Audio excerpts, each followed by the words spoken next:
Завершающие штрихи на мини-футбольном поле. С виду неуклюжая походка пингвина, а на деле бригадиры притаптывают отметки. Все эти изменения Султан Аушев отмечает ежедневно. Он живет неподалеку от стадиона. У старожилы города 17 правнуков. Теперь им будет где поиграть, радуется дедушка.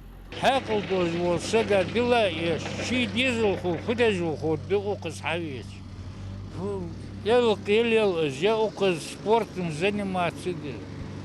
Замок республики.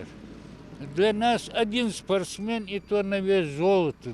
Основной фронт работ уже позади. Здесь поставили 2D-ограждения в 4 метра в высоту. На футбольном поле уложили искусственный газон с резиновой крошкой. Она нужна, чтобы минимизировать травмы при падении. Произведен монтаж искусственной травы. Далее. Осталось нам засыпать кварцевым песком. Основание прочное, ровненькое. Никаких сложностей не было.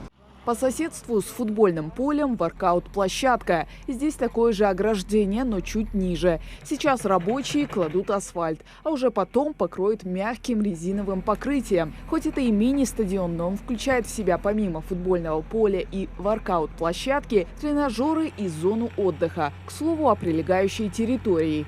Где мы сейчас находимся, здесь будет от самого стадиона, от границы стадиона 6 метров будет у нас парковочная зона, асфальтирована, все сделано. Ну и вот эту территорию, где мы сейчас находимся, здесь у нас в проектно-сметной документации нету тех работ по асфальтированию территории, но мы дополнительно сделаем гравийное покрытие, чтобы люди, если больше транспорта будет здесь собираться, люди могли и припарковаться, и подъехать.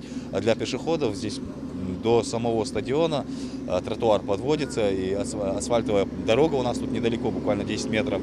Начали строительство этой весной, а через неделю его сможет посетить каждый желающий. Здесь уже планируют провести турнир по футболу. Мини-стадион станет местом досуга преимущественно для жителей 3-го и 4-го микрорайонов Карабулака. Так называемый в народе, народный стадиончик здесь был, это силами самих собственников, той молодежи, которая здесь проживает, они сделали незначительную такую ограду металлическую, установили ворота. Сама площадка была, но не было элементарных условий для занятия спортом, и территория подтапливалась. Но на сегодняшний день со всеми требованиями, которые предъявляются такого рода объектам, здесь все требования соблюдены, как по отводу воды, как по организации дренажных стоков. Последние несколько лет город активно развивается в спортивном направлении. В Карабулаке, кроме этого комплекса, открыты еще 3 стадиона и 3 воркаут-площадки. Эта территория станет последней по благоустройству в рамках федерального проекта «Формирование комфортной городской среды» за 2021 год. Хава Газикова, Магомед Белакиев. Новости 24.